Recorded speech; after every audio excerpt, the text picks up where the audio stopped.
And now it's getting nice and warm.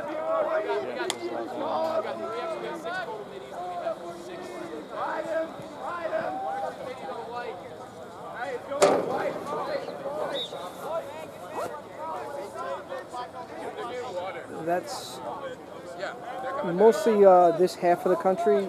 I didn't go like to Illinois and Chicago, those schools up there.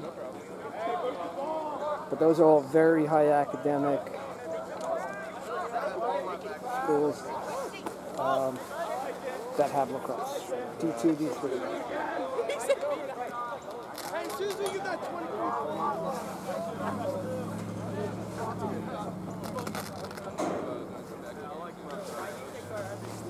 If you shoot me a note, I can send it to you also.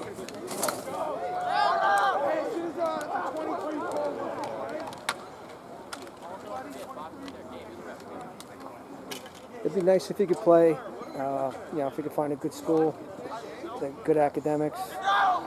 Yeah, he wants to be a surgeon, so somewhere that's good academically. Well, I mean, really, med school after is more important.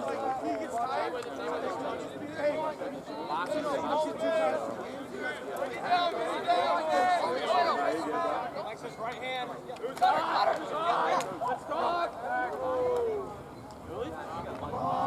All right, so when do we have to start really trying to go after it, trying to figure out where we now, like next spring? He's a junior. Yeah, you have time, but you don't have time. The best thing to do is probably plan out your summer and fall. And if you know what schools you're interested in, it's better to go to the prospect days that they have on campus than the big showcases where they have like a bunch of schools. Because you just get lost in yeah, and a lot of the times it's more like a money grab for the school. Yeah, for the organizers of the event. Gotcha. So you don't have to spend $500 to be seen by college coaches. There is a showcase down in Charlotte in December, which looks like a good one. There's a lot of D2, D3s there. It's called Winter Elite, I think.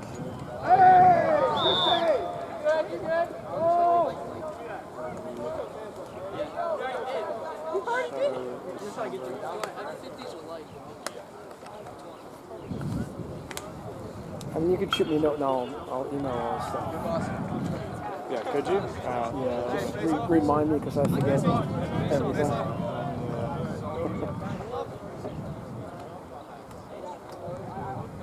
So yeah, that's a good one. It has like a ton of schools there, and then when you really narrow down, like next fall, or like maybe August, October, when they have their prospect days. What's good about those is pretty much just the school that's hosting, and on occasion they have neighboring schools that they're friendly coaching staff, so you're in front of the coaching staff on a more intimate level, and you also get to see the campus, which is huge. Yep, you definitely want to get feeling alive for sure. And it's not always like the highest level players, so it's easier to stand out. But if you go to like like a UNC prospect day, you're gonna have some of the best players in the country, and, Right. Yeah, and you're not gonna stand out. All right, so have Michelle has your email, right? Yes. So have her email you to send more info. But it comes in under your email address. Right, well we should. I have one for work, but we should have personal.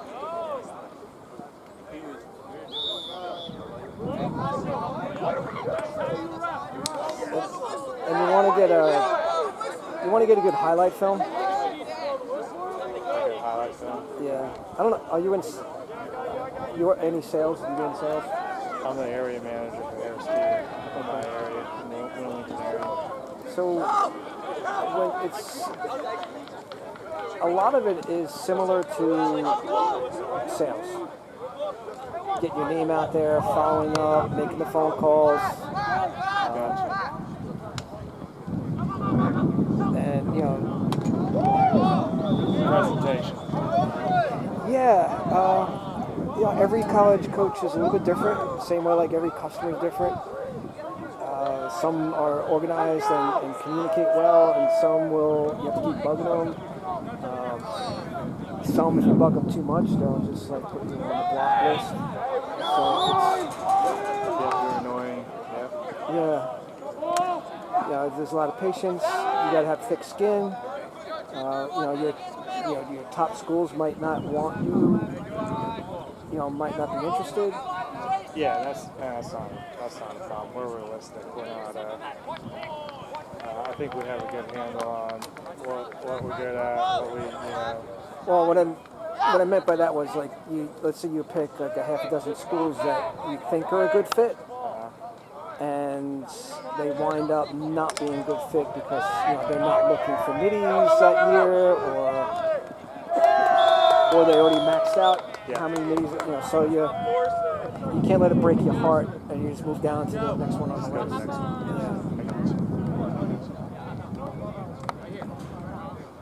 Sometimes you might love the school, you might love the team, you might love everything about it, and then you just don't really love the coach. And a lot of times, like, the coach might be the only reason why you like the school, which is probably a good reason why you might not want to go to that school, because coaches bounce around. Yeah, no, they'll be gone. Yeah, they'll probably be gone before 4 years. So. Yeah.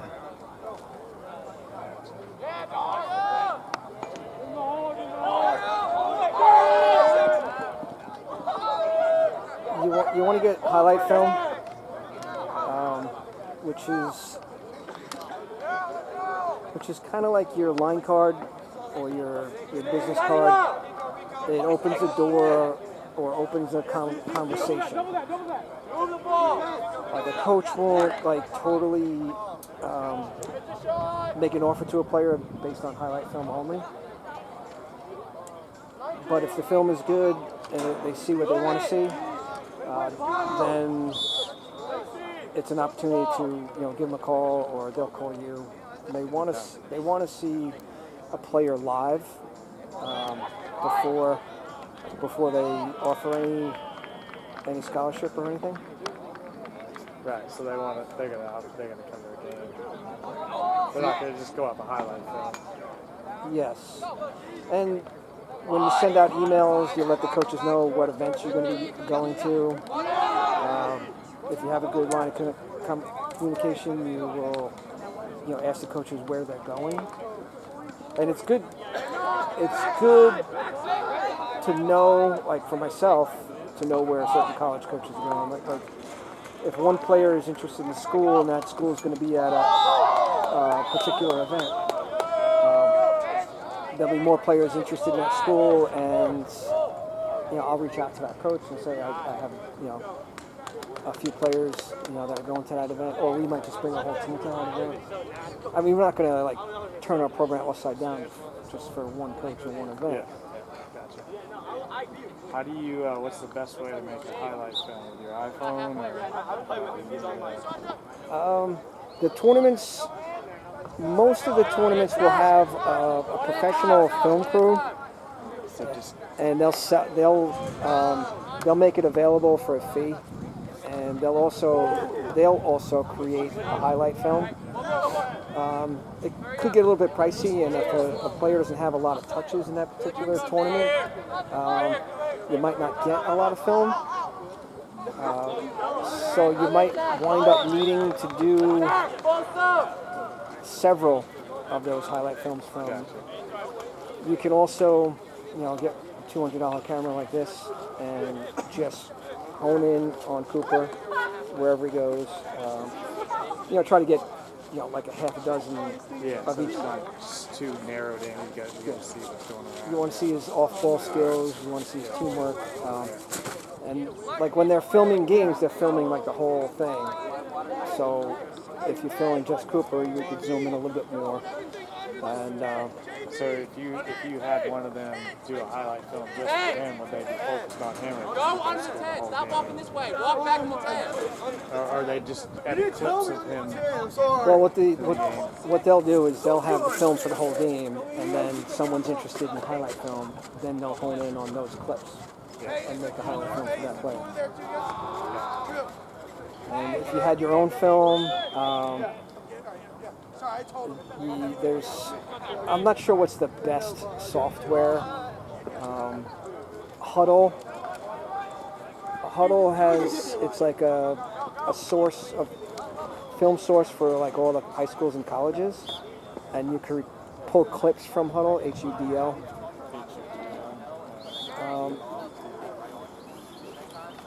His high school probably has it. Most high schools have it, and if the school pays for it, they do like a film breakdown. And if not, the players can go in individually and make their own clips and pull it off. I'm not sure how good it is pulling clips off of YouTube. Probably not very. Yeah, it's a little cumbersome. Yeah, I'm going to put this film up on YouTube just so it's readily available and it can move through the internet quicker.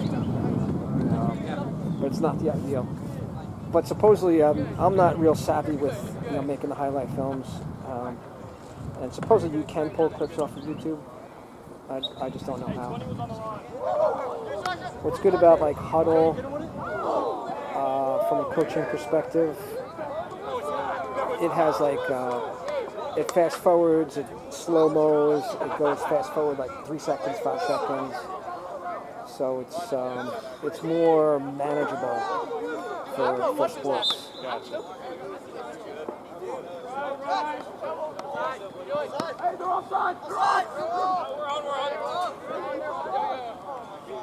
And one of our players, I watched his film, and he had constantly kept upgrading it. And he had a lot of it. I don't know how much he must have spent a lot of money on his film. I mean, it paid off. He wound up getting a D1 scholarship. Really? Okay. Yeah. I mean, it wasn't based off his highlight film. I was gonna say, was he a D1 player, Yes. skill wise? Yeah. Not like top 10 D1, but definitely D1. It's not just the skill for D1. It's the work ethic and the dedication and the commitment. It's the D1 commitment for athletes it's a full-time job. Yeah. And it takes a certain kind of kid to sacrifice his young 20s for his late teens and young 20s for a sport.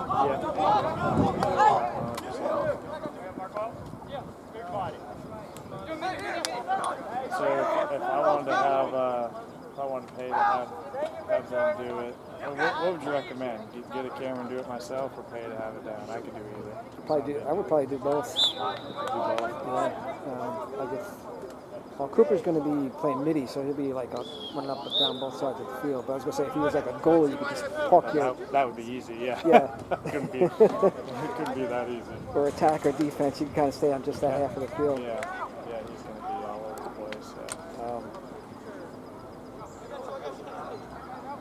I mean, if I found a good way to move film where it doesn't take up a lot of space, I would just send this out to everybody and they can upload it any way they want. But it's hard to move it through the internet. Use this darn phone. It would be as good as camera quality as that if I got a tripod, right? Yes. This is one of the newer ones. This is one of the newest ones. Yes. Good camera. They do a lot with iPads. They have tripods for them. They have like little clips where you could put them on any tripod? Yeah, I think they do make a tripod for this, and then they just make it hit the film steady.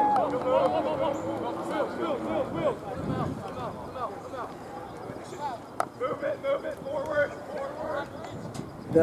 I think the issue with the phone is the battery. You'll fly through battery quickly. Yeah, I don't think so. And then This should go all day. oh, look. Yeah. And then if you're getting calls and you have a busy phone, that could be disruptive also.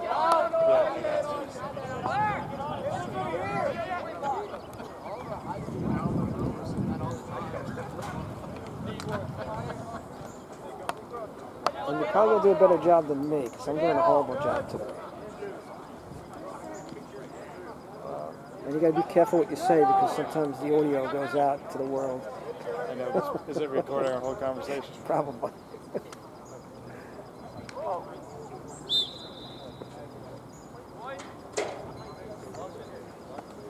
I had a mom just like, you have to take that down. I don't remember exactly what I said, but I could have said some incriminating things. Please take it down. That's pretty funny. Yeah, she was saying things about the high school coach and Oh, Lord. Yeah,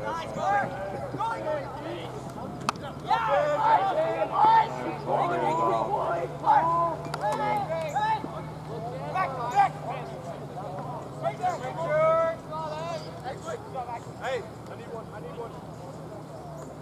So are you guys on Topsail Island? Or we're in Hampstead. It's about 10 to 15 minutes. We're not on the actual. Get it out. But yeah, we love where we're at. yeah, we bought an investment home on Emerald Island. I go there a lot to play cornhole. Oh, really? Yeah, we have tournaments there a lot.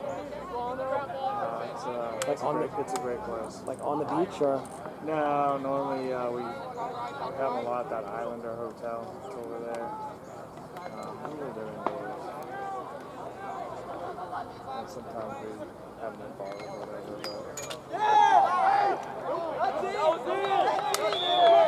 But it's a great. I love that area. Yeah, I'm like excited about it, but if we could rent it out every day, we'll do that, so I won't be able to use it. Yeah. It's totally gutted, and we're fixing it up so it's durable for renting, but also fixing it up so that we want to stay there. So is that something that you houses or? No, I would like to. My wife's really good at it. Hopefully she hears this on the film. No, she's really knowledgeable with like interior design, the whole real estate thing, comps and the whole financial mortgage part of it, and the whole process. Well, I would think the hardest part of the process is fixing it up part. Yeah, and she's very good at that also, more than you would think, and that's where I would be able to help as well. I've been around construction. If you have that experience, that's definitely good. Yeah. I mean, that's what I did for work when I was home from college, after college, and I also, If you're able to do a lot of it, especially the easy stuff yourself, without pay somebody, that's huge. my other business is packaging, so I do a lot of packaging design with wood materials, foam materials, corrugated materials. So is it hard on supply chain right now? Yeah, it's kind of crazy. Prices went berserk ever since COVID. Wood prices tripled, almost tripled. And availability, I haven't felt the effect of the availability, because the vendors that I use, they stockpiled, and they were able to always have inventory. Or they didn't tell me and they just gave me longer lead times. We're trying to build a new store in Wilmington, and we had to shut it down. We can't get half the stuff in the building. It's crazy. What kind of a store? Hair store. Oh, okay. We have a new site we're trying to build on, and we just can't get half the materials. Well, the wood prices came down to not where they were, but closer to reality. But I think availability is still an issue.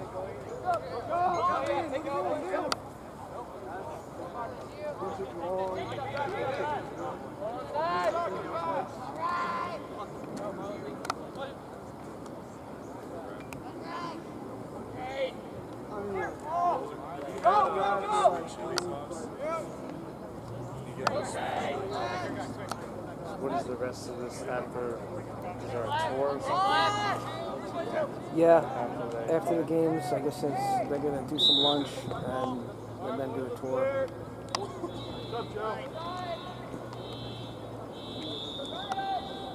What division is this college? They're all Division III. And they're in the ODAC conference, which is a very strong conference in Division III.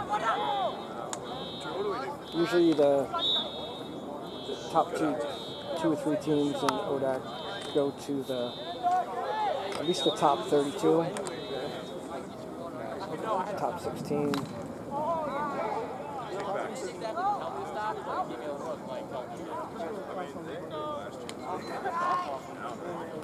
Most of the ODAC, I think this is the only ODAC school that's not in Virginia. In Washington Lee and Roanoke and Hampton Sydney are in that conference. Randolph-Macon. And they're good schools, which are probably good schools for Cooper to look at. So the ODAC conference? Yeah, they're pricey. But another thing you should probably know is whatever the price tag is for whatever the full price is, if you're playing lacrosse, you could probably cut that in half. And they say there's no such thing as scholarships in the Division III. By name, they're not, but what they have is they call it a package, which is like financial aid and grants and they have a number of things that cut the cost of the full. Yeah, they can help you with that. Yeah.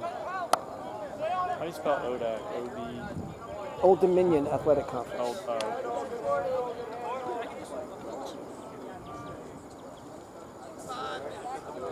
We got 5 minutes. We're back on that. Actually, long.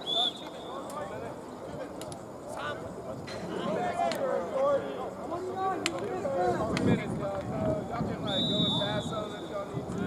Stretch it out. Just get ready.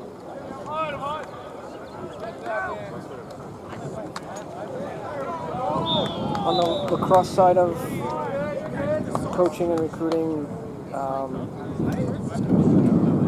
they're not looking for scores on numbers. I mean, yeah, they want one. You'd rather assist the school. They're looking for team players. That depends. Every school is looking for something different every year, but for the most part, they're looking for team players, transitional players, ground ball players, like a little bit of diversity. College lacrosse gets a little bit more diverse, where players are specialized. They're looking for a short stick team. They're looking for a kid who can pick up ground balls, so they can put him on the face-off wing. And that might be all the player does his whole career.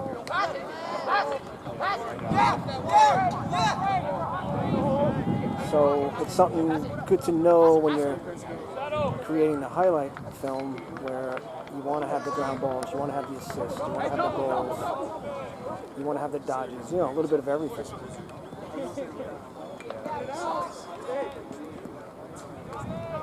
And another reason why a coach would want to see somebody live is character plays a big part.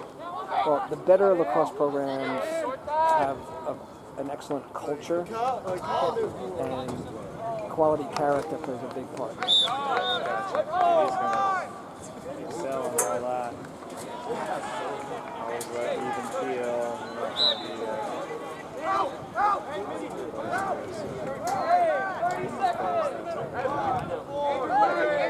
Yeah, they're looking for a kid who can lead by example, a kid who doesn't slam his stick after he does something wrong, a kid who encourages his teammates to, be more positive and pick them up, motivate them.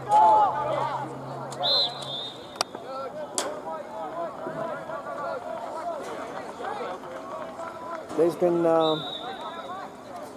kids that were close to getting an offer from a school, and when I went to visit the campus, the way that the athlete communicated with his parents, yeah.